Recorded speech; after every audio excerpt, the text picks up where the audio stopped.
Oh, and I think we're live. I can't see because of the sun.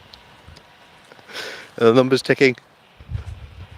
Yep, they are ticking. Excellent, excellent, excellent, excellent. Well, good morning, everyone. Welcome to what is going to be another fun-packed morning walk because, oh boy, oh Nelly,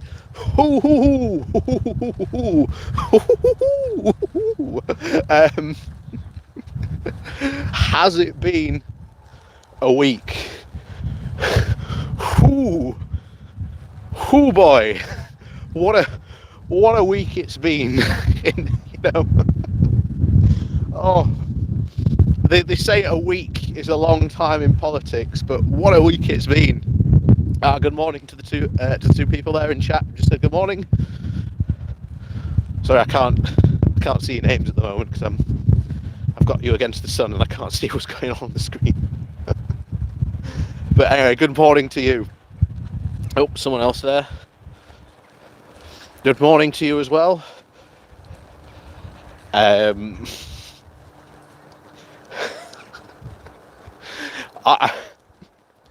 I really don't know where to begin. I really don't. Because so much has happened this week. It's been unbelievable. It really has. You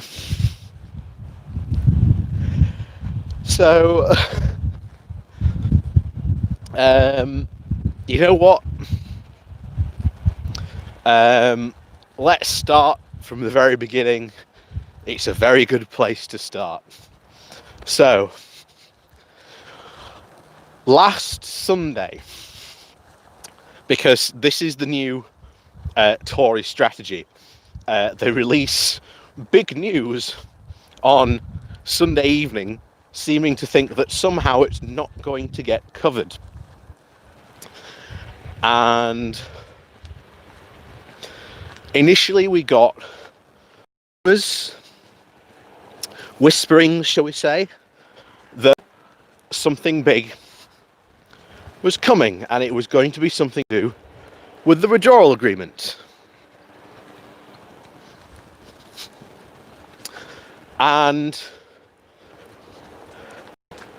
we look, and it came out very quickly that, oh, good morning there, a few more people joining us, good morning to you.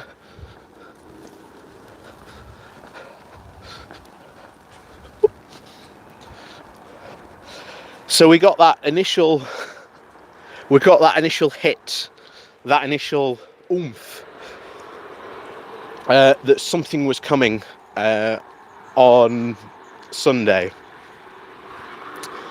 And of course, that turned out to be what we now know as the internal market bill. And we'll get more into that later. But like I say, we're still talking about Sunday. So we also got news on Sunday that Boris was going to put the UK on its own deadline to the EU, which is the 15th/16th of October, because that's when a European Council President meeting is. So he's going to put his own deadline on, pretty much ahead of the EU one, to basically say, I want a deal done by this date, or we're just going to walk away. Now, to be honest, that's very sort of ridiculous, because you can't just put a deadline a couple of weeks ahead of the EU's own deadline and go, that's a bit ridiculous. Oh, hang on, someone comment there.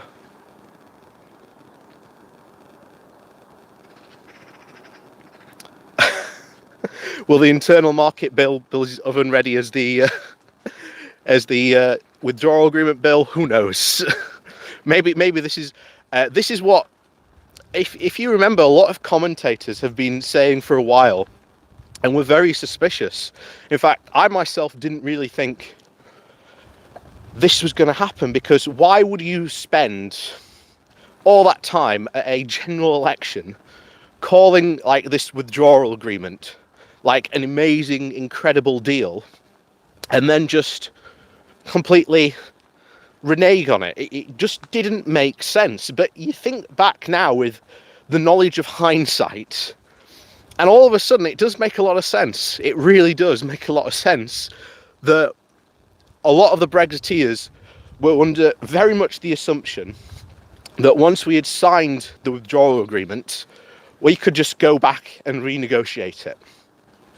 This was their big plan, and by the looks of it, and this is what we're seeing playing out now. But anyway, back to Sunday, because like I say, this has been one hell of a week for politics. And you know, the old maxim of it's a week is a long time in politics. Well, you've just seen that play out this week, because what a week it's been. So we got the rumblings that it was going to be something to do. Obviously, Boris had set his own deadline. That was the first big thing on Sunday. And then on Monday morning, we announced that they wanted to make changes to the withdrawal bill. Oh, by the way, if I do miss something this week that happened, because a lot has happened this week, please do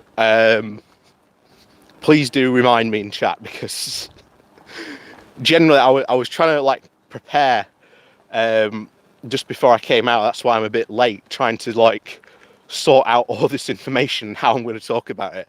And there is a lot, like I say, a lot has happened this week, and I'm not sure I'm going to be able to remember it all. So if I do miss something, please do say so in chat. But we get to Monday, and we get that news initially that there's going to be something changed about the withdrawal agreement, because they didn't like it. And immediately the EU comes out and says, the withdrawal agreement is not up for negotiation. You've already signed it. We are currently trying to discuss ways with you in which we can progress beyond the withdrawal agreement to actually talking about a free trade deal. I want to remind people, once again, we are in this situation. There has been no movement, because it has been very, very clear this week, as we said last week, that there has been no movement on this, because David Frost especially is arguing, or should we say not arguing, negotiating from a very ideological way of wanting to put his point forward.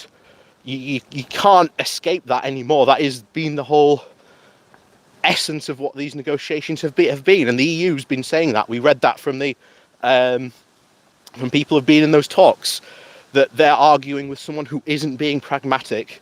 They're talking with an ideologue. It feels like it's raining, but it's not. It's just the dew in the trees. And that's been the... So that was... I think that was Monday. Did anything else happen on Monday? I can't generally... It does feel like a long time since Monday. It really does. But on Tuesday, that's when we got the announcement that they were actually going to pass legislation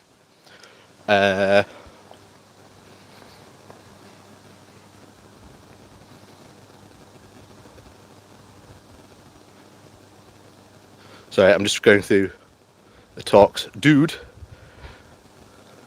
Now, there's a chance that Boris will agree to every EU proposal at the last minute and only make his plundered assets on the pound saw. That is probably true. Oh, what is the Good Friday Agreement? Oh, well, yeah, probably not a lot of people might not know about that. But the Big topic to go into within itself, but probably briefly. The Good Friday Agreement is sort of the truce agreed to by the IRA and the the Republican IRA, and they were obviously the big terrorist threat that obviously want Ireland to be part of Ireland, and the whole idea was that they wanted more of the Republic to be more part of Northern Ireland and vice versa, or in fact they just want Northern Ireland to be part of Ireland in general. Obviously this led to a lot of troubles, a lot of big heat between the Catholic and the Protestant side, which led to a lot of violence.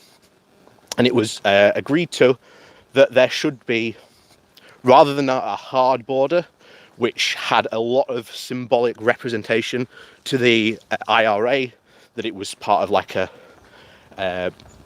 colonial part. It kept parts of the, it kept the Northern Ireland from rejoining the Republic and feeling that way. So what they eventually decided to do was, like I say, this is just a very, very brief. So I'm pretty sure I'm missing a lot when it comes to the Northern Ireland Good Friday Agreement. But it essentially ensured, also thanks to us being in the EU, that there was no border between Northern Ireland and the Republic of Ireland. And this has led to well over a decade, if not more, counting of peace on the island of Ireland, and indeed the UK.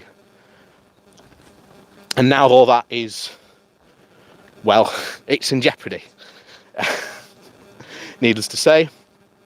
And it's kind of funny when you go back to the referendum, no one talked about how this was potentially going to be a problem on this. Whoop. So that's that. Hang on. Just noticing more comments coming in. EU had the same talk collapse with Canada, for instance. Then Canada got real. That is yet again true. Shimura, is that Shimura? I think that's how you say it. What British newspapers do you recommend to follow? Some of them don't seem to cover these issues, and Council of Europe also issued immediate alert to the UK Gov about freedom of the press. Sort of difficult. I definitely recommend the Guardian and the Independent, as they're not owned by millionaires and billionaires, essentially. They're definitely two to follow. Politics.co.uk is very good to follow. That's a sort of a more independent, definitely very good politics blog for the UK. Very good to cover. What else do we follow? That's all I can think of the top of my head for the moment.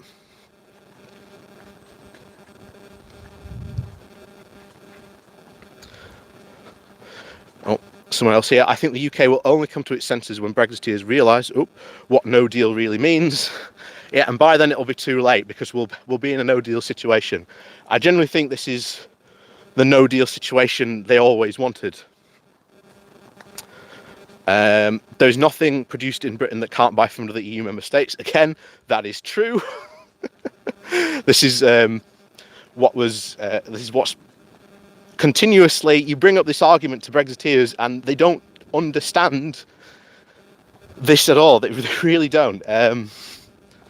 But even like myself, before starting to cover Brexit and all this stuff, I never understood international trade. But I'm still very much, I'm not going to say that I'm an expert. I'm not even like a novice. I just know because I follow experts, and all the experts are pretty much united on this track that it is going to be not good for us. Even the government's own assessment report says this ain't going to be good for us. So you had that. They may be trying to force the EU to create a border and blame them. This is one of the things that there has to be, if there is a hard border, then that pretty much does throw the whole Good Friday Agreement into jeopardy. And the EU themselves and you know, Ireland are pretty much committed to keeping peace on the island. One of the only ways really to solve this problem would be for the UK just to let Northern Ireland go.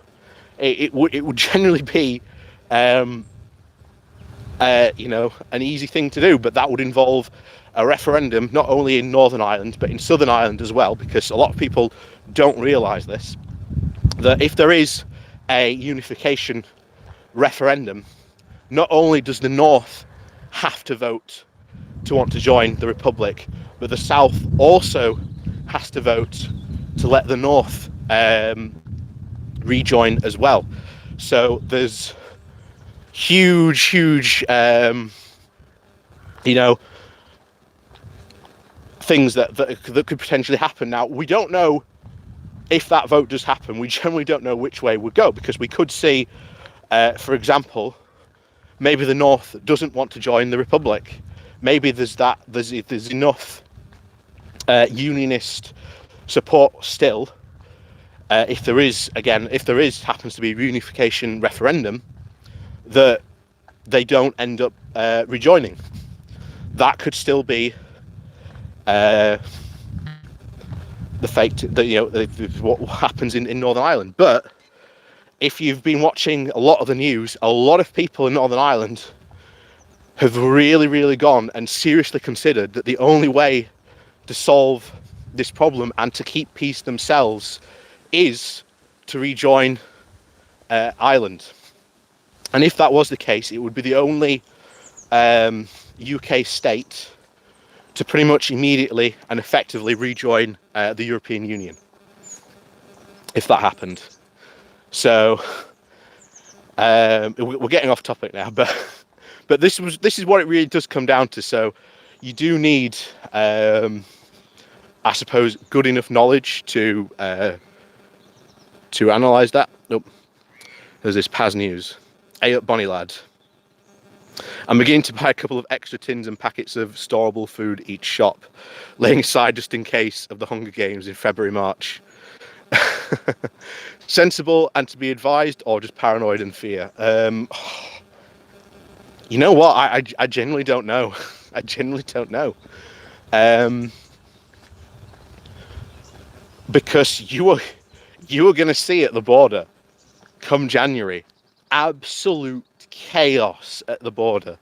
It is going to be unbelievable at the border when that happens. That, you know, it's going to be insane, but that's what's going to be the case. And of course, we've obviously got the Thorage garages being built, and they themselves are not going to be ready for all this chaos. In probably what is the most ironic twist of all, the one that's being built down in Ashford has found, of all things, that there are Saxon burial mounds on the site that they wanted to put that lorry park on. So I think it just goes to show you just how actually connected we are with Europe. And it's just one of the many ironies that is going to, I'm sure, befall us during this whole Brexit scenario. But that's it. That's where you go.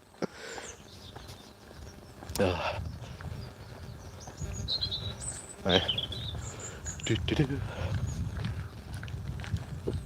Morning.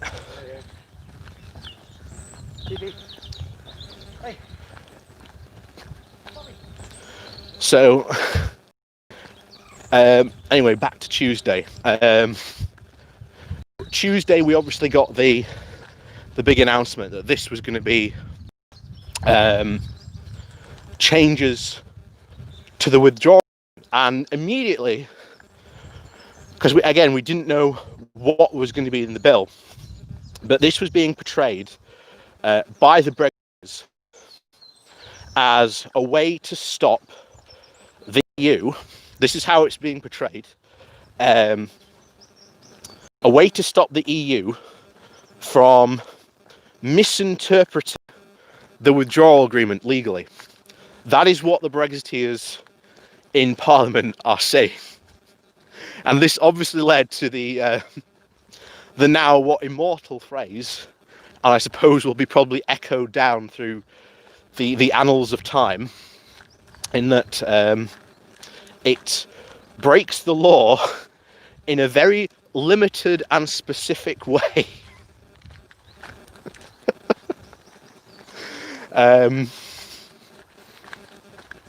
Unbelievable. Oh wow, I've just realised we've got 88 people watching.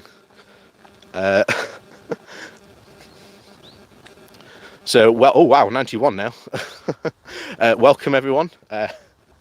We are recounting obviously the week that was.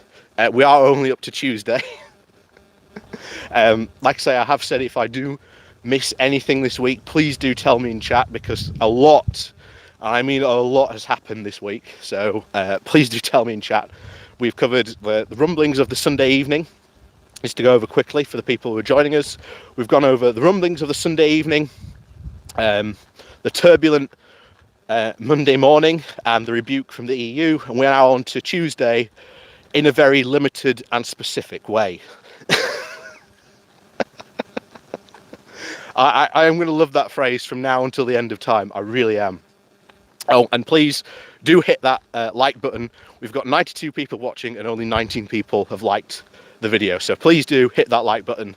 It does help out the stream massively, and it gets more people in, and we have more conversations, which is excellent. That's what we want to see. So we have Tuesday, and we have the Brexiteer excuse that it is portrayed as a way to stop the EU from themselves messing with the withdrawal agreement. Now, this itself becomes quite interesting, because although that's more a Wednesday thing, so we'll get onto that soon. But there was also what has become known as the Gina Miller argument. Now, for those of you who may or not know, Gina Miller brought very early on into against the government that MPs should have the right to vote over Article 50. Yeah, yeah, that is true. You can now quote the government that you broke the law in a very limited and specific way. Like I say, this is going to be fantastic. It's going to be the line that now haunts the Tory party forever. And the whole Gina Miller case, just to quickly again go over that, was that the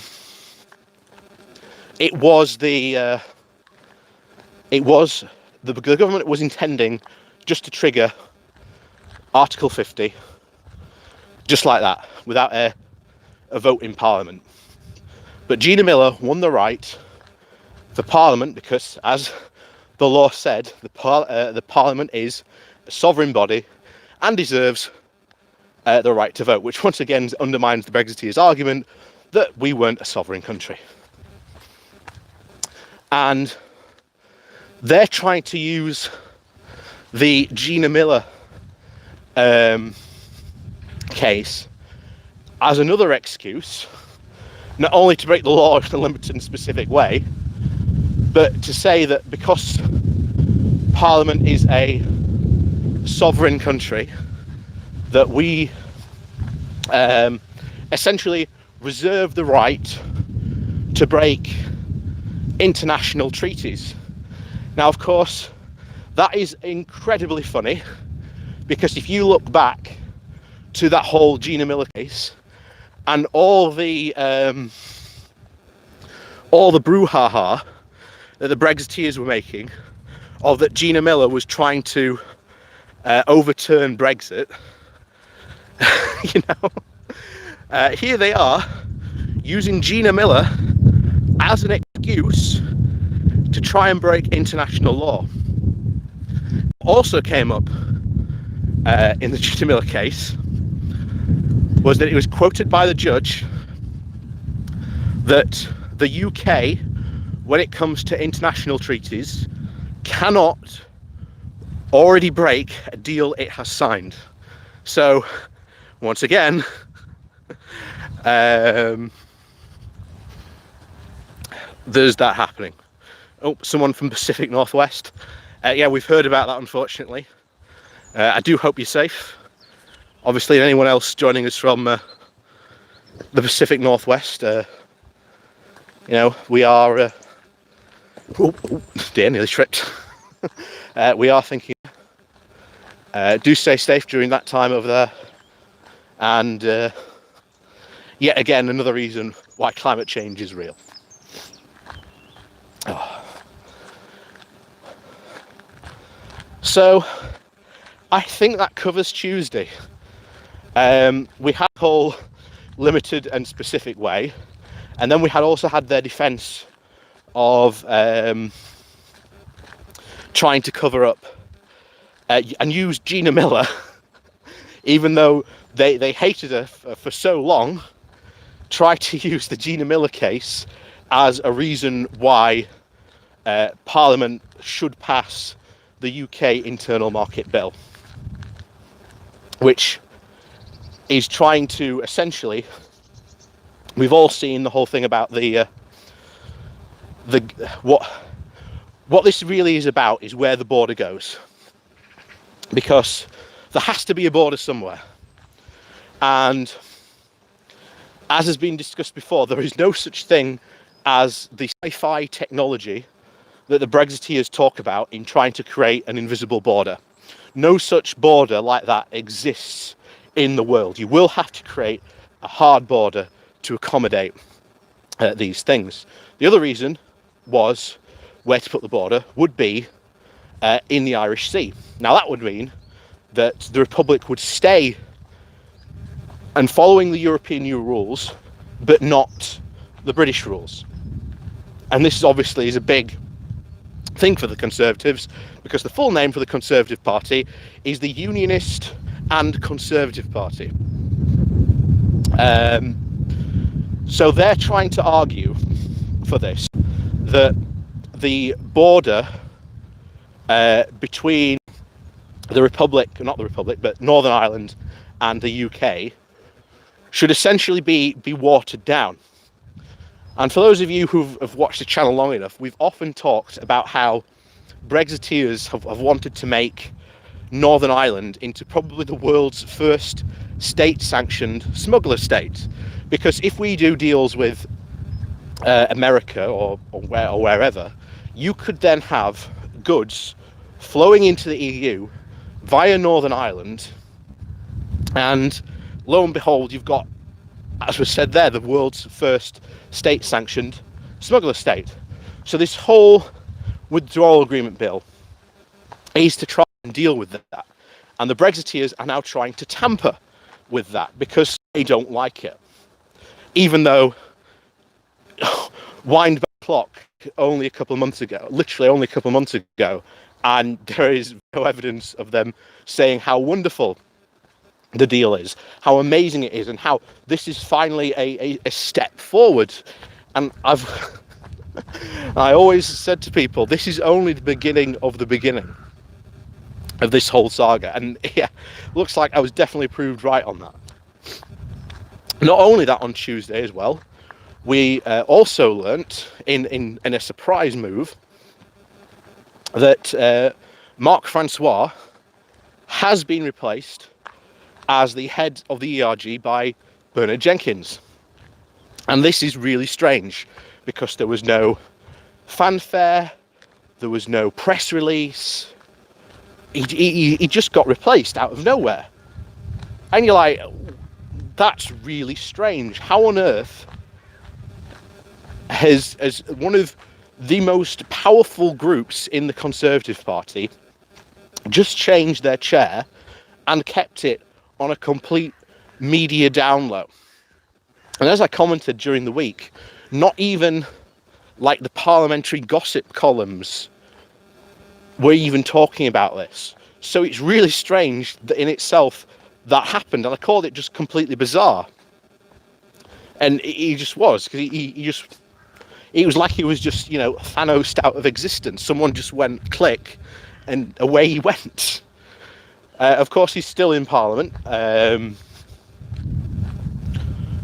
But yeah, a completely bizarre move. A lot of you were saying that the ERG had finally recognised just how bad he was. There's also, I will neither confirm or deny this, but there is apparently a press injunction out against from what we understand to be a Conservative Member of Parliament. So that's all I'm going to say on that, because saying anything else could get me into serious legal trouble. So who knows?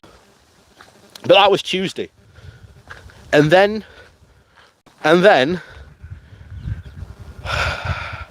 we get to Wednesday.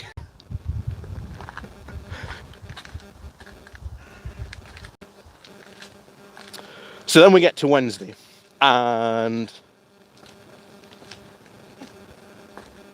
there we go. So we get to Wednesday, and Wednesday's obviously the biggie, because Wednesday is Prime Minister's question times. And it was very obvious that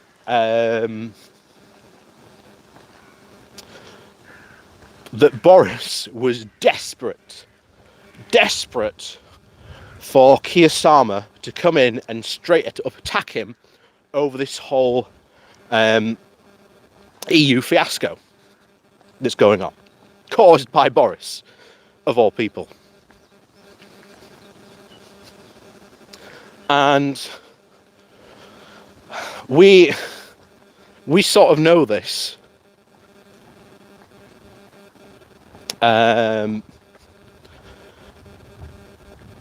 Because Boris seemed very flustered on Wednesday, and I missed the live broadcast, but I did manage to go over it and review it in like the post follow-ups, and Boris was very, very blustered, because he was expecting Starmer to attack him on this, so that Starmer could essentially fall into the old culture war trap of playing the old Brexiteer Remainer divide, and try and essentially attack him on that.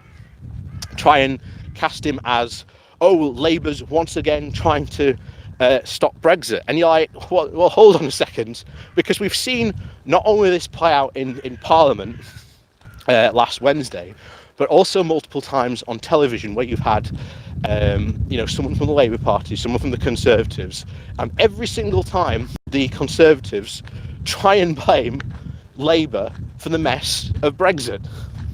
And it's absolutely not their fault at all. It's the Brexiteers who are at fault, and the vast majority of Brexiteers are Conservatives. So Keir Starmer not falling into this Brexit trap was incredible for him. And what instead happened was that Starmer attacked him on the fact that people have been having to make at least a 700-mile round trip to go and get their coronavirus tests, and essentially, and even have the results lost as well. And that was all his 5 questions. His 5 questions were all about, how are you mucking up this testing system so much that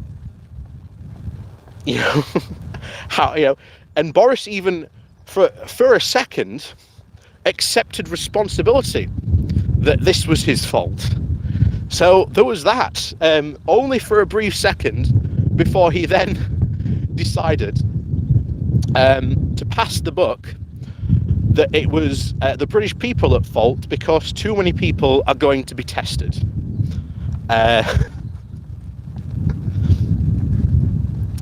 And then something magical happened.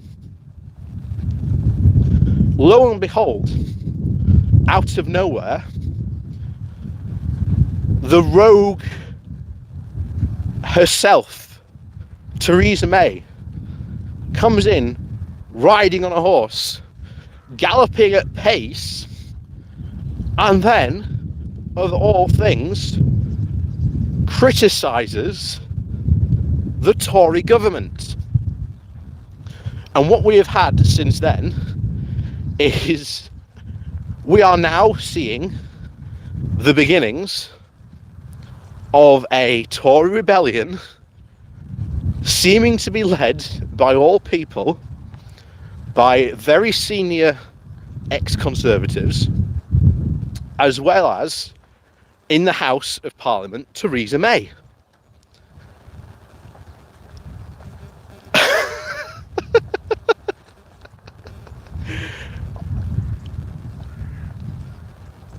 Who knew?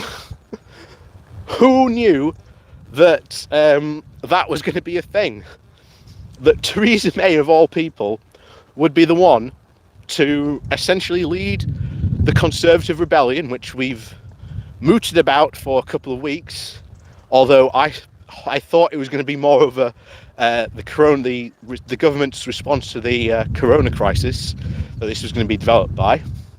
But no, it's happening over the Brexit withdrawal bill, and they have threatened that there is going to be a substantial amount, apparently, of Conservative MPs who are going to vote against it.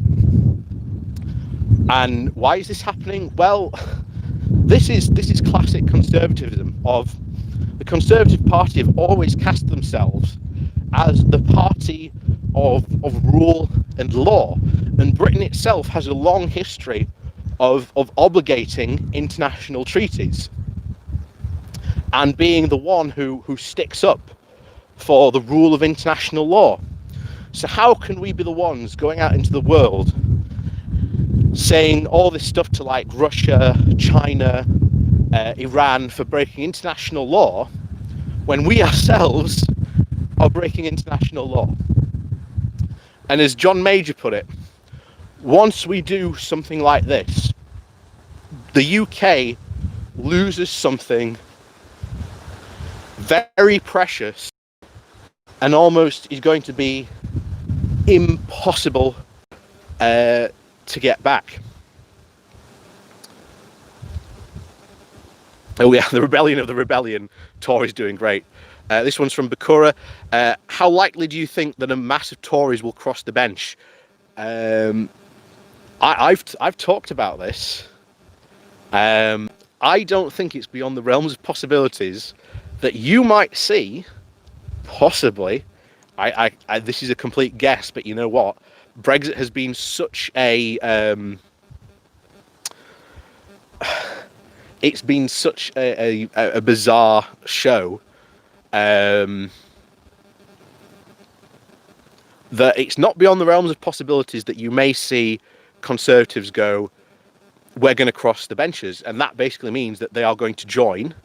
They're going to leave the Conservative Party and possibly join another party. So you could see Conservatives maybe join Labour, maybe join the Lib Dems. We don't know. It's an intriguing possibility, and I'm not going to necessarily rule it out. But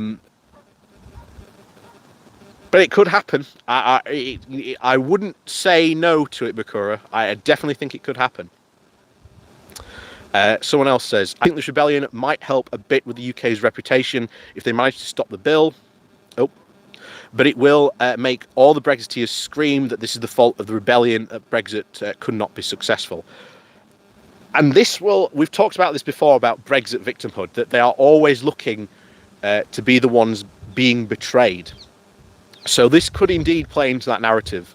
But also in other news, on Wednesday, the House of Lords stepped in and said that we would block this bill if it came into the House of Lords. The House of Lords would basically go, no, we're not going to pass this bill. And once again, even though I am not the biggest fan of the House of Lords, I'll tell you what, I'm glad we've got them at the moment. Oh, wow. We just had 120 people watching. Thank you so much to people watching this in a limited and specific way. So if you allow me in that way to shield myself, if you are new to this channel, please do hit the subscribe button. We talk about British politics a lot and Brexit because you can't talk about one without the other. Please do hit that like button as well. It does help out massively as well with this stream. We get more people in. So I like that. We are seeing it go up a bit now. Excellent. So do hit that button. Also down below there are links to my Patreon page and a one-off donation link should you like to donate. So that's my shilling done for today. But anyway, I think a quick review's in order. So for those people that have joined us, we've been going through the week that was, and what a week it has been in British politics. So we all started off on Sunday with rumours that something was going to be brought about to changes to the withdrawal agreement about to be made. We didn't know what it was, we didn't know what it might be, but hey ho. And then on Monday, the announcement came that the government was intending to make these plans. And of course, the EU said, if you do break those, then we will be taking you to court. On Tuesday, we got the first initial shunts of what these plans and changes were going to be in a very limited and specific way. I've got to be careful not to overuse it. And then on Wednesday, we got Boris's PMQs, where Boris was desperate for Labour to be cast as the ones causing trouble on Brexit, when once again his own party has now ruptured on this, with a rebellion being led by Theresa May. Now you'd think that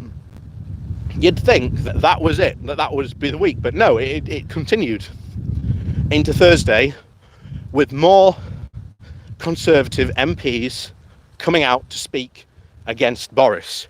So this was pretty much the confirmation that there was indeed going to be a Tory backbench rebellion against what has now become to be known as the Internal Market Bill and the changes that would allow the UK to make these changes, which would break international law and break an international agreement.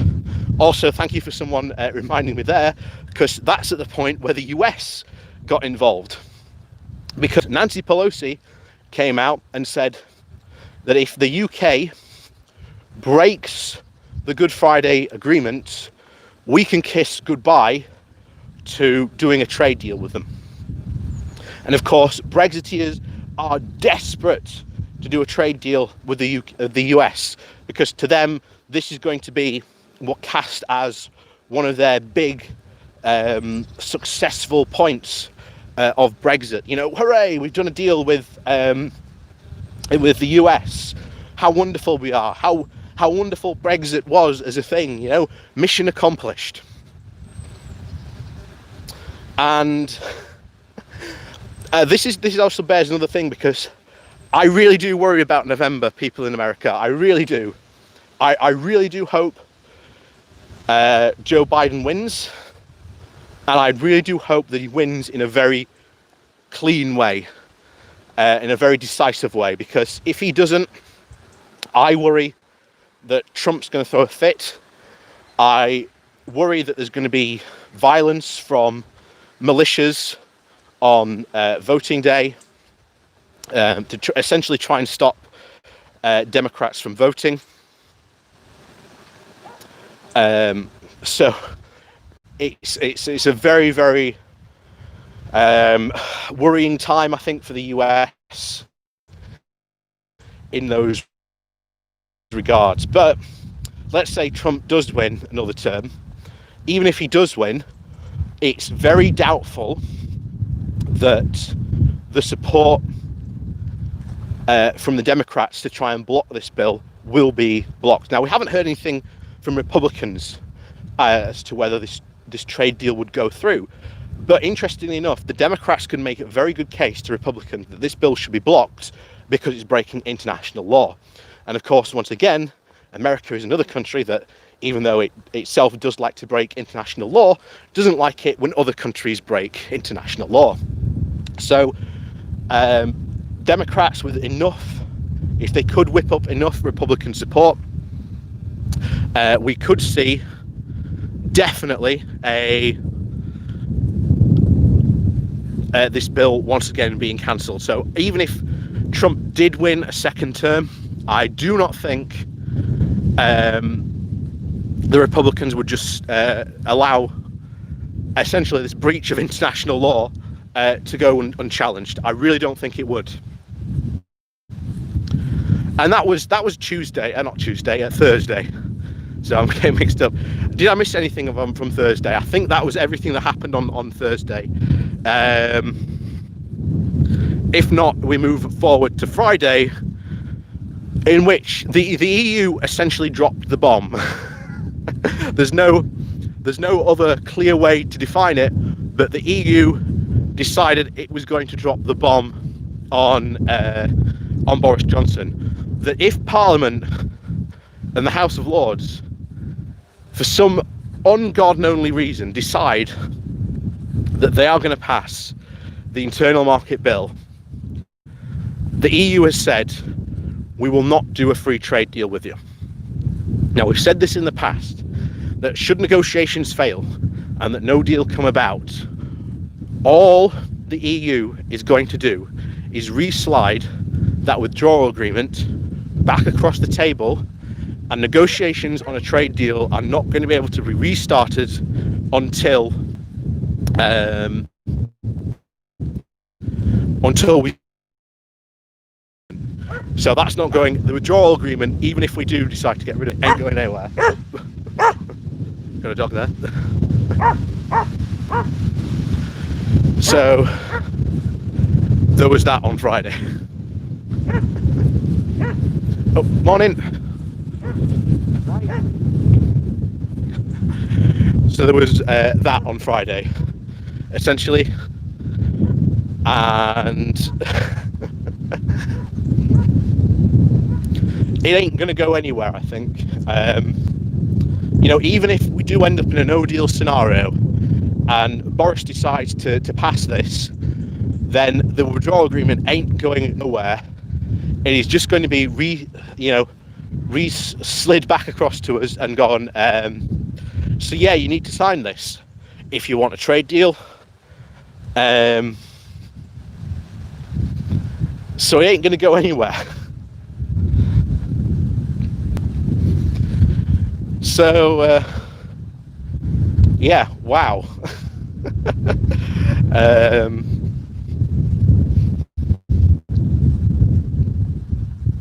And that essentially was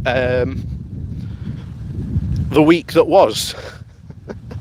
Did I miss anything from the week? I'm pretty sure I managed to cover most of it.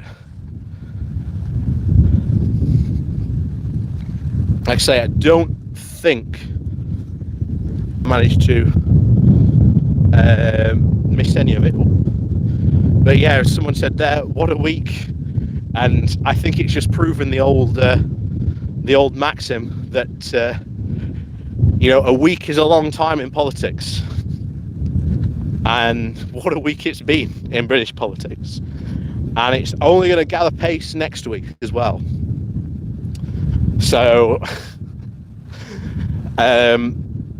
watch out for, because again, this is what the Conservatives' new strategy is that they like to do some form of announcement on like Sunday evening or Sunday night, because they think that somehow it's not going to get covered.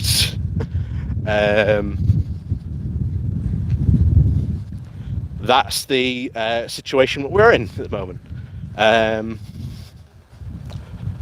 But yeah, we're pretty much screwed.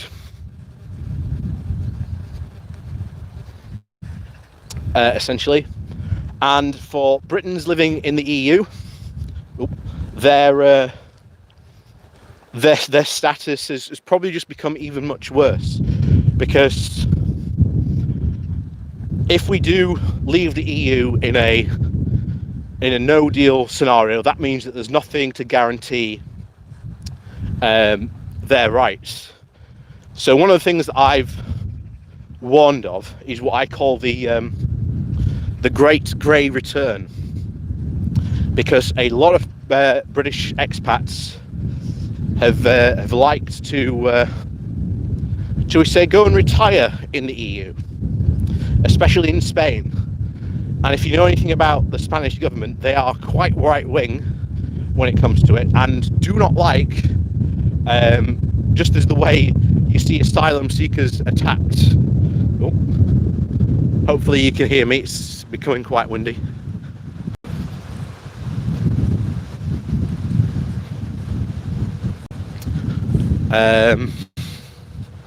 Yeah, in fact, EU nationals in the UK, only about 42%, I think, of EU nationals have actually managed to settle because of problems in the system. The system itself is not working in the UK. So not only could we get the Great Grey Return, but you could see another scandal on the level of Windrush happen as well. Of that, we have people who were born here, who were, you know, UK citizens, who have, you know, happen to have a European parent, all of a sudden find themselves being thrown back into Europe, but unable to speak the language or having any connections to that in any way whatsoever. And it is generally shocking that our government is prepared to let this happen. But there you go. That is the current state of play at the moment. But it's absolutely terrifying when you think about it, especially if you've been like a UK or an EU national living in the EU or living in the UK. Your status, you must, you know, the level of stress you must be under is probably unbelievable. And this has all been caused, again, directly by Tory Brexiteers, because this seemed to be their plan pretty much all along.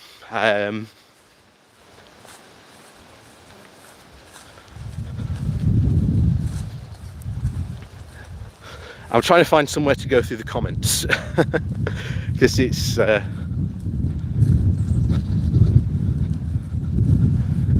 think we should have stopped by the river, to be honest, and had a comments section reading.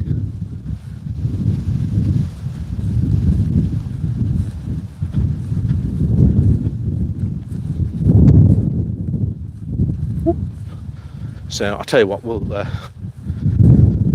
have a stop by the tree in a bit, and we'll go through your questions or anything like that. So please don't send them yet, but please do prepare your questions. They are going to be very valuable amount, because we'll go through them. Oh, someone donated something there. Oh, I'm trying to read what it says there. Can't read it. There we are. So, Head Louise, keep up the good work, man. Don't worry, I will do. But thank you very much for supporting me with that. It means a lot.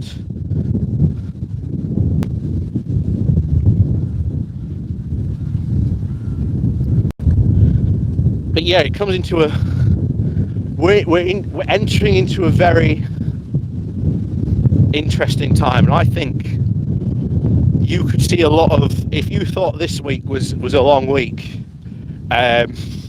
we could be here next week having yet another long discussion about just what happened this week, because I think next week could be just as interesting. I really do think it could be just as interesting. But there we go. It's you just don't know what's going to happen. Unfortunately, we're in a bizarre situation, and that's almost the key to Brexit, that you don't know what's going to happen. I mean, we're going to get documentaries and books galore about this period of British politics, and I tell you now, they're all going to be very interesting reads.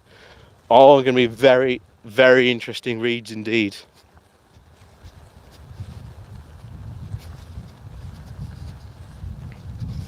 Right, so hooray! We're coming up to the little log now. We'll have a brief sit, and we'll go through some of your questions. So if you want to get your questions in, because I will be able to hide behind the shade of this tree, so I'll actually be able to see the screen.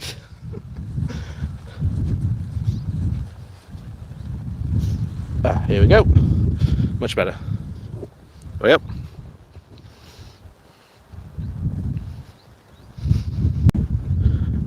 So, like I say, question time now. If anyone wants to ask questions or anything like that, we'll go through the comments.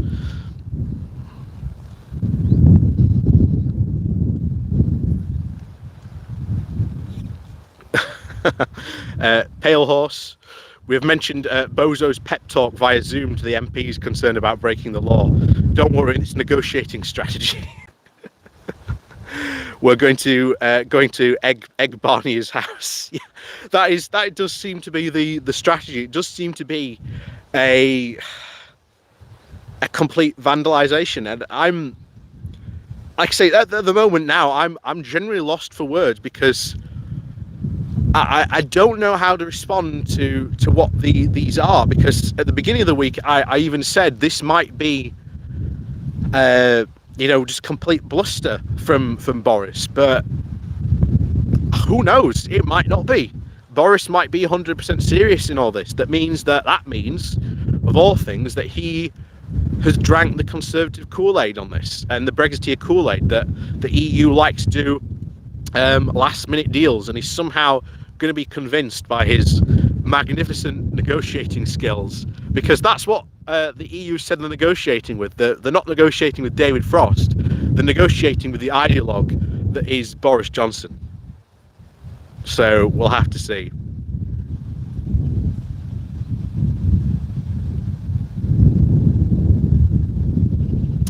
What's the deadline for talks? 15th or the end of October? Well, Boris has put the deadline of the 15th, but the EU has the end of the talks for being the end of October. So we don't know. We generally don't know where that could end up for these talks. But like I say, if this is a bluff by Boris, then it could be the end of October. If it's not a bluff by Boris, then on the 15th of October we'll probably see essentially the UK just walk away from talks. Where will I emigrate to? Ireland, probably, mostly, because of all the countries to essentially go to, Ireland would probably be my first choice, because I'm a member of Junior Chamber. I know a lot of people from JCI Ireland, and I've been told a number of times by people there that my skills would be in great demand in places like Dublin. So that would probably be my first choice, because Scotland, as much as the Scottish nationalists are saying that Scotland will just immediately rejoin the EU, that's not the case. There is an application process, and Scotland will have to meet the same criteria that every other country has to meet. So I've said this before, I don't like the fact that a lot of Scottish nationalists, when they do these arguments, seem to tell a lot of porky pies. They're very reminiscent of the Brexiteers when they were talking about Brexit, even though they don't like to hear that, but it's true. So that could essentially be the case for Scotland. Scotland will probably, if it does go independent, again, who knows? If people vote for it, then they vote for it. Again, I've got no skin in that game, but they aren't going to be rejoining as quickly as a lot of the SNP people are portraying as they're going to quickly join. So, millions living by government mercy under settled status, now government breaking international law. Sounds a bit like the beginning of 1930s Germany. Yes, it does. Which is even more worrying. Mark, maybe Francois is going to be installed into number 10. I doubt it. Very much doubt it. Anything happened exciting at PMQs this week? Oh well, it was all go at PMQs this week. I'm declaring this as the PMQs where Boris had a complete and utter complete mental breakdown almost, because he's a Brexiteer who's drank the Kool-Aid. But as you all know, Boris wrote 2 articles, of one supporting Remain, one supporting Leave. Who really knows what Boris Johnson really believes?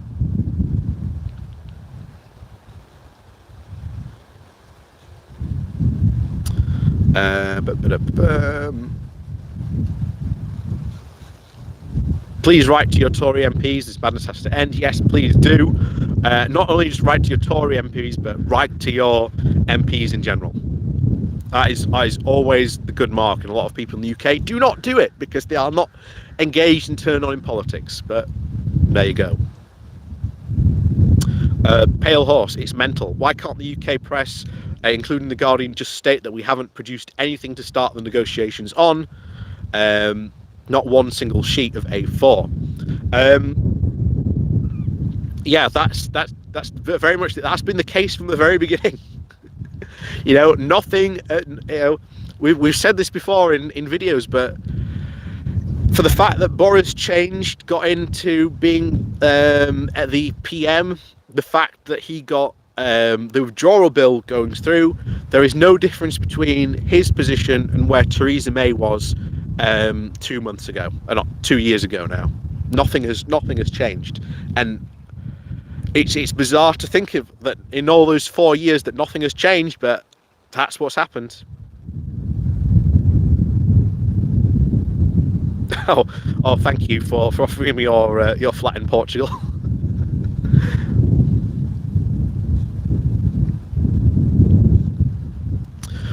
Do you think the Tory revolt could gather enough momentum to replace Bojo as leader? We don't know. We'll see. But I'll tell you what, this move has sparked off a Tory rebellion. Will it have enough momentum to Boris as leader? Who knows? And then it's a case of who do you replace him with. He could be replaced by Sunak. He could be replaced by someone else that we just haven't even thought of yet. He could be replaced by Gove, for all we know. But we do know that Boris does have a departure date, and we have said before on this channel, Christmas, probably March, April, or somehow, incredibly, Boris manages to survive up until the next election, but gets removed because he's seen as a liability at that election. That could be the potential outcomes and Boris's departure dates. Civil war in the UK, not likely. What's the difference between Clint Eastwood and the Tory party? One will make your day, the other one will make your whole week. Yeah. That is true. Robert Jones, what do you think Boris Johnson's bigger picture is? Do you think don't you do things like this? You don't do things like this without a plan. You are right, but then again, Boris is characteristically known for not having a plan. He is known not to sweat about the little details. He's more comes up with something and then lets other people do the details. And as a prime minister, you have to worry about the details. And that's where Boris Johnson becomes a massive liability on this issue. That he has no plan. There was no plan for Brexit, so whose plan does he follow? At the moment, everyone's saying he's not following his plan, he's following Dominic Cummings' plan, which is also another thing. We got an awful, well, not an awful trade deal, but it was exactly the same trade deal with Japan this week. So we've got our first, quote, trade deal done. Hasn't been signed yet by the Japanese. I don't think there's any reason for them not to sign it, but we've got a trade deal, and essentially it adds 0.07% to our GDP and replaces nothing of what we will lose when we leave the European Union and the single market. Congratulations, guys. We did it. You know, it does nothing to us. It affects us nothing in any grand way. Our main trade deal and our main focus should always be, mentioned by the Japanese themselves as well on Friday, that the UK is a smaller market compared to the European Union, and that will be where their focus always will be. And this isn't a really expansive trade deal as Liz Truss has made it out to be. It just covers the exact same areas that we had under the EU deal. So it is in no way better, it is in no way more comprehensive, and it is in no way as deep as the current deal that we are about to leave when we leave the European Union.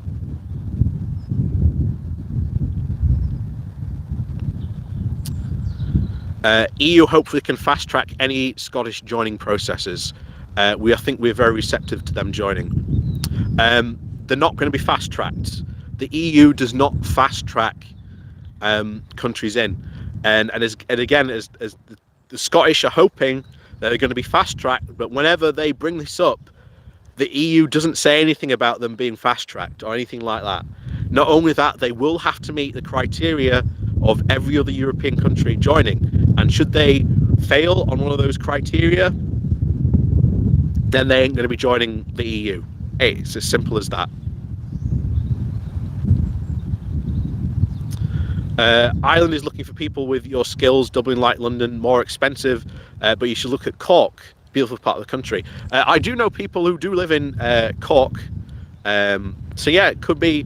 Like I say, I generally don't know if I did move to Ireland. Could be quite interesting, but the interesting fact is that I could, with how the way coronavirus has changed things, if I got like a remote working opportunity, then I could have, my work could be in the UK, but I could move essentially to Ireland. It's not beyond the realms of possibility.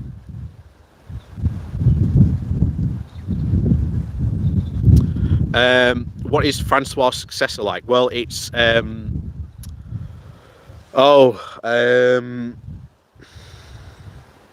can't remember his name now. Is it Bernard Jenkins? Bernard Jenkins has succeeded Mark Francois.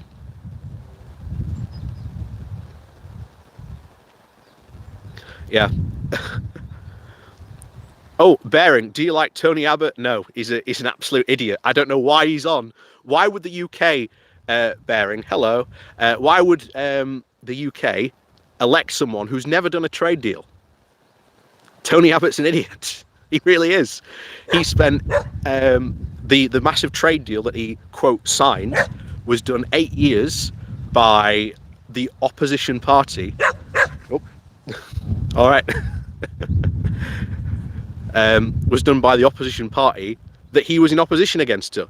When he got in as PM, he then just happened to sign it. So, and he's not the only idiot on the trade board. It's a cast of wofuls, but there you go. What about Anne Soubry? She doesn't appear in the media for a long time. She lost a seat. She lost the whip. So she couldn't stand as a Tory MP. She was part of the great Boris purge, so she lost a seat. That's why I haven't been hearing from her. Brexit really hasn't been seen in the Finnish newspapers.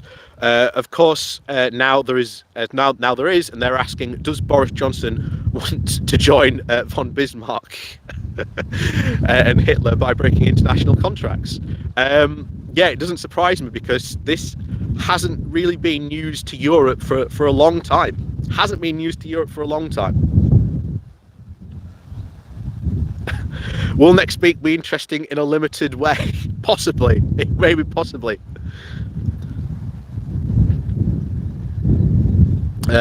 So what's the political journey for the UK and EU next year and beyond? Could go to a cordial and mutually beneficial free trade agreement. The people of the UK and EU deserve politicians that are false.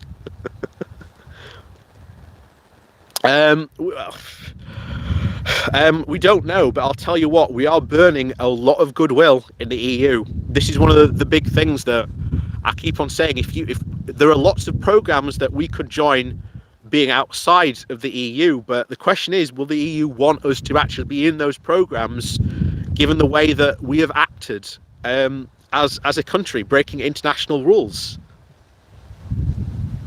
Very likely, probably not. But there you go. Someone said, same in Portugal, it really hasn't been talked about much. Yeah, you did move. Yeah, the EU has moved on a long time ago from this. Oh, Pale Horse again. Anyone worried about how many departments currently being reported into Grove? Watch the committee on Thursday. The Gazette is effectively running two-thirds of the ministries. Yeah.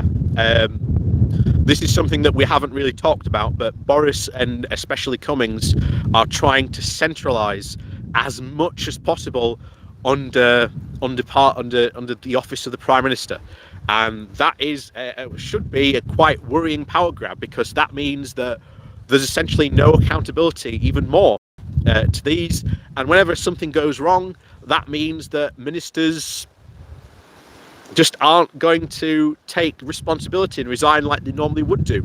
As I posted earlier this week, we've had 6 big scandals, and that almost reaches the mark of other British UK scandals where politicians had to resign from their post. Instead, we are seeing top civil servants get the axe instead, when it's not their fault.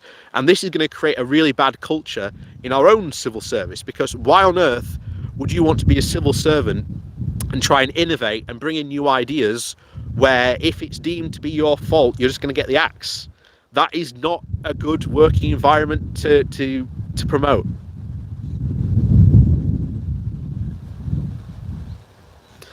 Someone else, yeah, it's been forgotten here as well, honestly. That's why you try to follow British news. Yep. It's the only place where Brexit gets talked about. Yeah, I get a plan every Friday night. Boris does not. We've got the Guardian and Sun are pretty much balanced. We've got not Guardian, the Sun, Guardian, the Mirror, they're pretty much balanced. Operation Moonshoot, yeah. That was the other fun thing. Operation Moonshoot, the way that apparently we are going to try and get everyone will have access to a coronavirus test pretty much on demand. Given the way that they've acted so far in this regard, ain't gonna happen.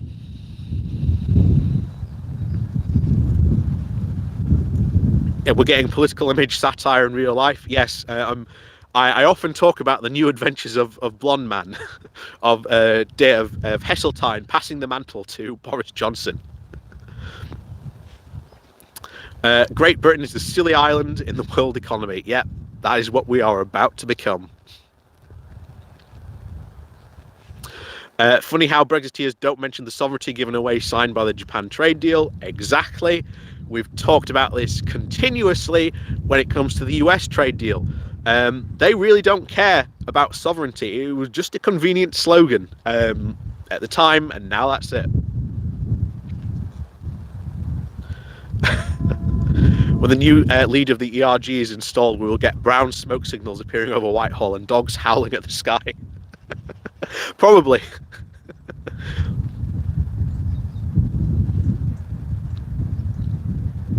Did you mention the Tories being told off by the Speaker for announcing policies to the press, not the House? Um, I didn't see that the Speaker said that, but good on the Speaker for doing that, because just like times like this, like John Bercow will probably go down in history as one of the best Speakers of the House in the 20th century. He will probably go down, if he does keep that tact, he will go down as the same, because we need, not only do we need a strong opposition, but we also need a strong Speaker of the House as well, which is good that he's actually speaking out against the government. How is the whip still a thing? Well, that's our very antiquated political system.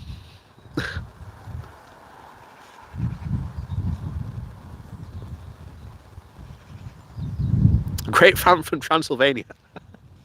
Oh, that's very nice. Thank you for that. It's good to know that I've got such an international audience.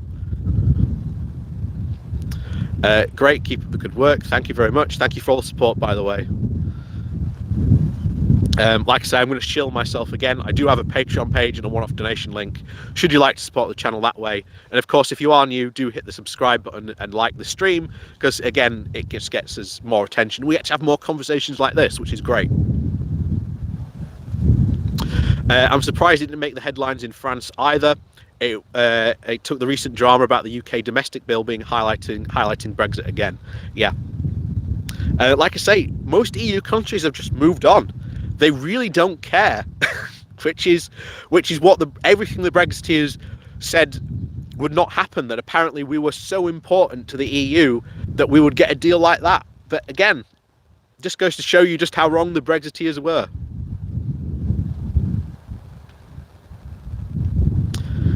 Great Britain is just like a client state of the US. That's probably what we could potentially become, unfortunately.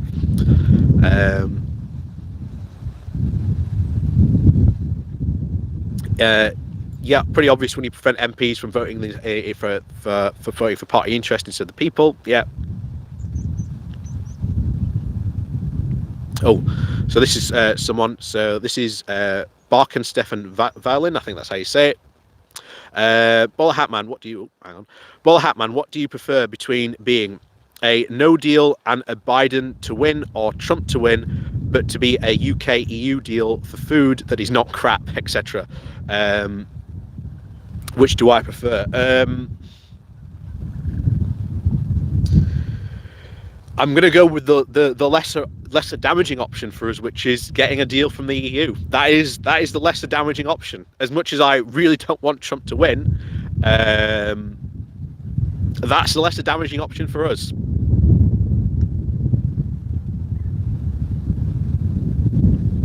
Yeah, every country has the government it deserves. What is happening with the UK? Question we've been asking for the past 4 years.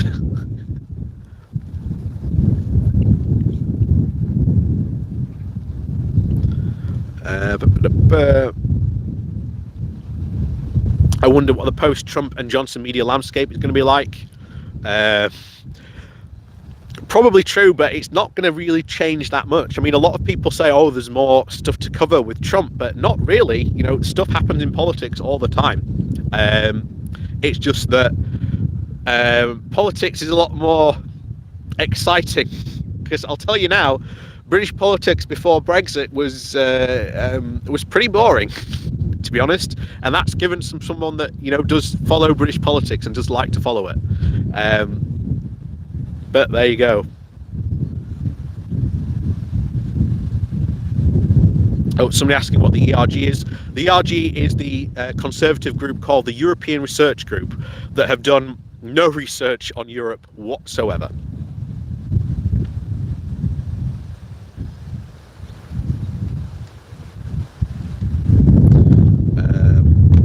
Yeah, someone else there from Italy, zero interest in Brexit. Yep.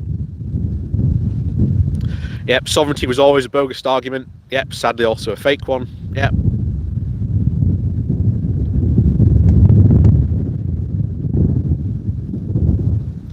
Oh, hello from China. Hello.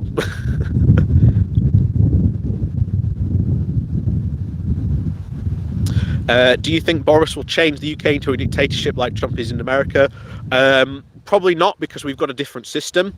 But because Boris has a large majority, it will take a large chunk of Conservative MPs to rebel against it, which is going to be interesting next week, because we don't know when this bill is going to be brought before Parliament, but it will be interesting to see how many Conservatives do rebel against the bill.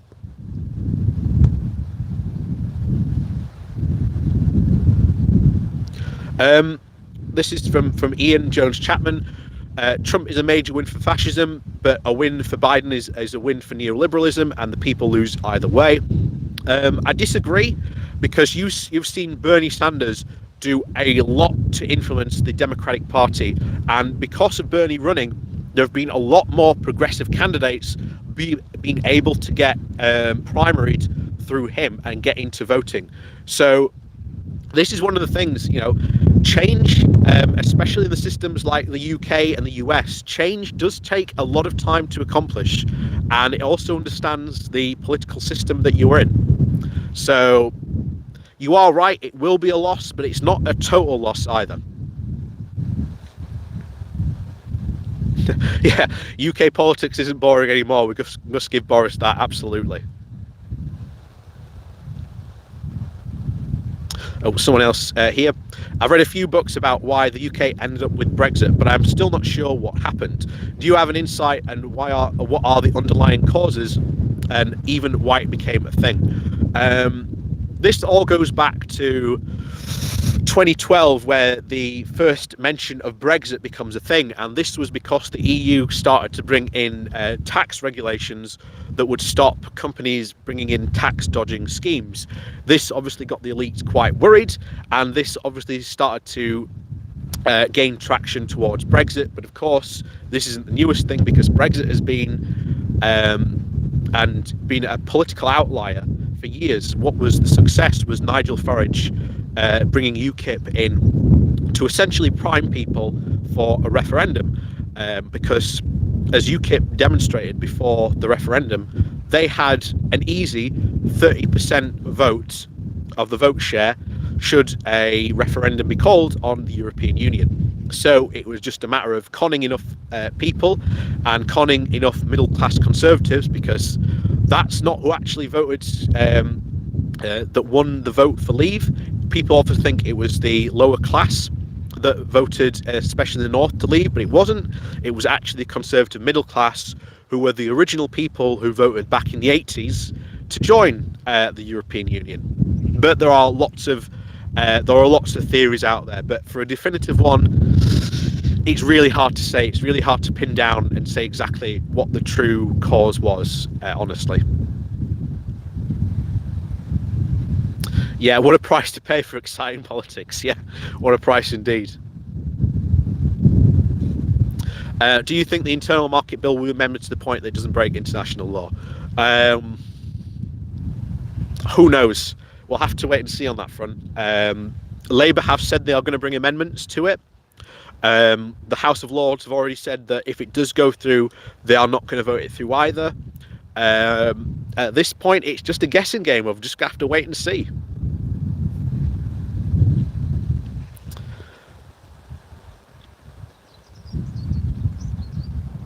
Someone else here. Do you think we will see a UK-EU deal? A different bias said that he thinks the House of Lords won't allow the internal market bill to pass. He also thinks that he's from information the bill that won't pass. What do you think? It comes again down to parliamentary numbers. It all depends how many Conservative MPs rebel. That is really it. It's number crunching. We don't know how many Conservative MPs are going to rebel. Naturally, the Labour, Lib Dem, SNP, Greens, all the other parties are going to vote against it. But we'll have to see. We will have to see. And as you said, the Lords will vote against it. So we'll have to see what happens in the first stage. But we know for a fact the Lords are going to vote against it. So there's that.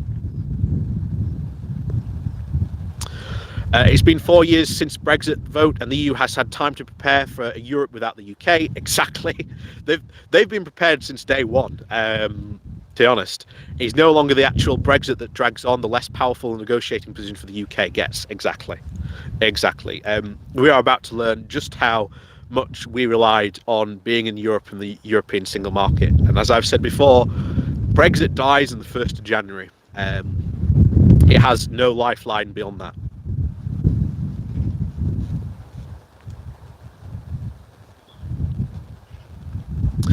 Different Bias says he thinks it'll be a ping-pong game with the internal market bill between the Lords and the Commons. Possibly,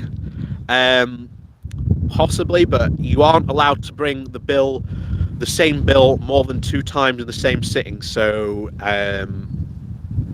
who knows? We'll have to see. But we'll have to see how much they change the bill. If that does happen. But like I say, we are in a guessing game of, we don't know how many Conservative MPs rebel. It may not get passed through the Commons in the first place.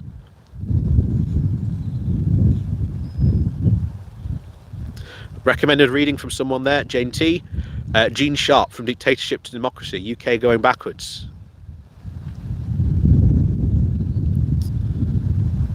Oh.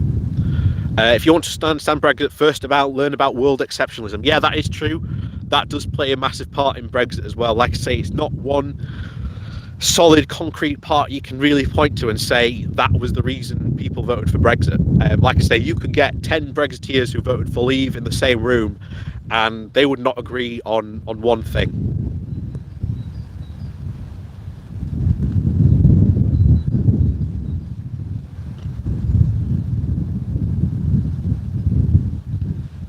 French didn't live in the UK for a long time. Partner is British. Kiddo is both British and French. Sorry to hear that. I know that's going to be probably very hard, especially for you. Unless you've got French citizenship, then you're golden, essentially. But yeah, you're not the only one that's going to have that problem. There are going to be hundreds of thousands of people throughout Europe in the same position as you, as well in the UK. Change from incrementalism will not meet the time limits of existential time limits, such as things for the climate change, and therefore leading to the mass extinction of humans. Quite the doomerism comment there for me and James Chapman there. I'm a bit more hopeful in my politics. I really am, because I think you have to be hopeful and you have to look forward to a future with hope, because hope is the only thing that you will be able to bring change with, and I do promote a politics of hope.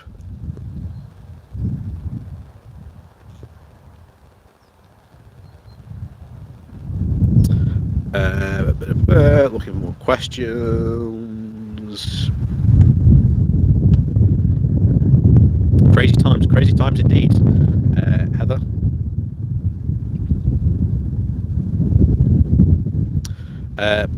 Leo says, without a UK-EU deal, with or without a withdrawal agreement, would you say Northern Ireland will be a mess for the UK and US relations? Absolutely. Nancy Pelosi has already said that if it breaches the Good Friday Agreement, no deal for us. Netherlands is fully prepared. Yeah, as are most other countries. They are all prepared.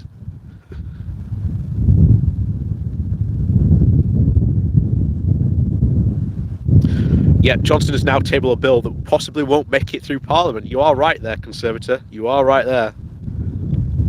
Yeah, so much for those Tory slogans, strong and stable. Oh, yeah. Yeah, trade negotiations may last for years. Trade negotiations do last for years. It's not a simple overnight solution. Oh. We've got Anonymous here. I keep hearing the statement the EU is known to making last-minute deals a lot, but they never have mentioned never mentioned the EU only does so when negotiating with other EU members, which the UK isn't anymore. True, but that's part of the whole thing. It really is.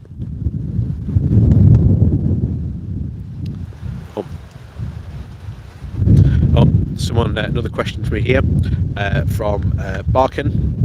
Do you think if it will be a UK-EU deal, the EU will force the UK to protect EU citizens in the UK as well as UK citizens living in the EU? And if you think the worst case will be a no deal, the NHS would be sold off?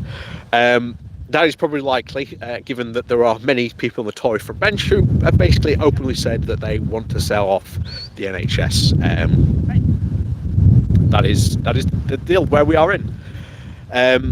Yeah, there will have to be some part of the deal where the EU and the UK do come to protect citizens' rights. There is going to have to be something that protects those rights. What it will necessarily be, We don't know. I can't. I don't know that, unfortunately. But there is going to have to be something to protect them. Windy times indeed. Oh, and we're at the bottom of the comments now. So Ian James, I have hope, but we need to act fast. Climate change is happening now, and I can expect anything but with mass human extinction without revolutionary thinking. We do need change, but change can sometimes take time, and I agree that we do need to act fast, but it's also making politicians see that we do need to act, and that regards a lot of people being willing to vote for that change. And you not only that, but you not only need to be politically active just once every 4 years. You pretty much have to be politically active. I would always advocate every day, 365 days of the year. You have to be writing to your members of parliament if they're doing something. You have to be active. You have to be constantly writing to your MP. You have to have a knowledge of at least stuff that's going on in parliament, at least during the week. And then write to your MP, because MPs do not live in a bubble. If they see enough problems and enough people writing to them about problems, then they will do something about it. We saw during the coronavirus crisis and the A-level crisis, a lot of the Tory MPs come back from the summer recess being really perturbed by the fact that they had been completely inundated by letters about this whole GCSE crisis. So there was that. Oh, stop karaoke, €5. Thank you very much, karaoke. Your support is very much appreciated. Someone else, how is Cummings even in power? He wasn't even elected, right? Yep, exactly. One of the arguments of Brexiteers that we didn't want unelected people in the systems, but Dominic Cummings is in because he's a special advisor. That's how he gets the power that he gets from.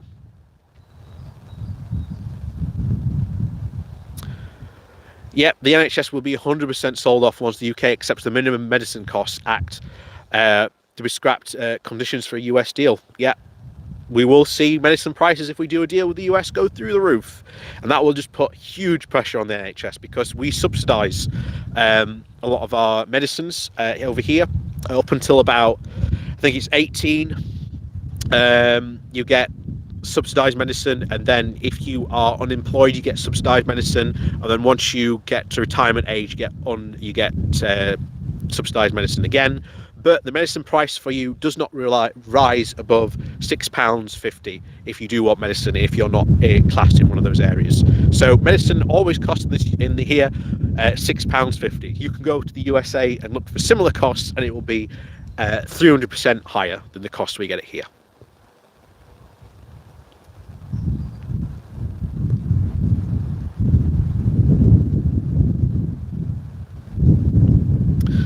Paul Armstrong, like, writing to your MP makes a difference. It does make a difference. It really, really does. You just need enough people to be actively politically turned on to be able to do it. But it does work.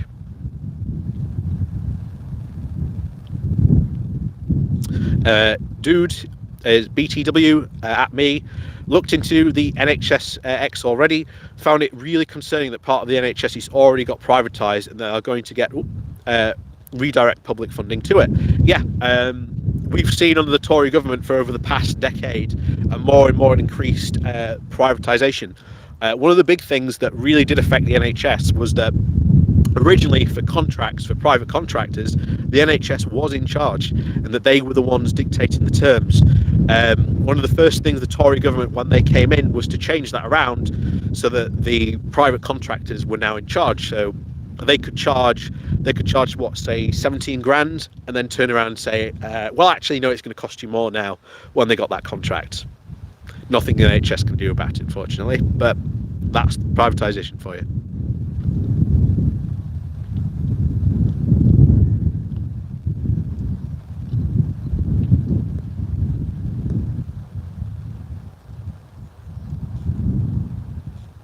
Oh, sorry, I read someone wrong there. You read wrong from mistake. I said in case will be a UK-EU deal. If that saves up the NHS, but not be sold by the Tories. Yeah, even if there is a deal, the Tories are just going to increase privatisation. It's what the Tories do. You know, we tell people this every election, but you know there are people who vote for them and then cry about how their public services are just getting worse. There is an increasing you know, connection between worsening services and services that get privatised. So.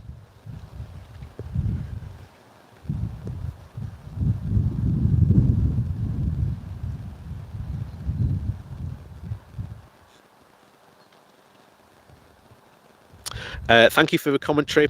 We all need to be active. That is true, and that's the worst thing.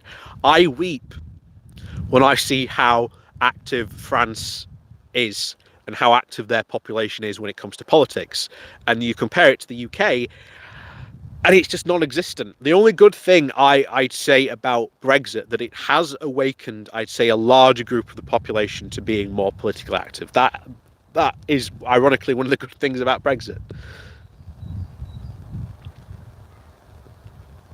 Yep, Singapore on the Thames coming soon. Yep, brought to you by, of course, if you ever do get the chance to find it and read it, a book known called Britannia Unchained, because pretty much all its authors and co-authors are now sitting on the front bench. Writing to the MP only consider if writing about the same issue. Yeah, that is true, but you need to organise these types of things, and you know it's very easy to organise now on with things like change.org and things like that are like petition ready websites. If you can get enough momentum behind these things, you can actually make a decent change.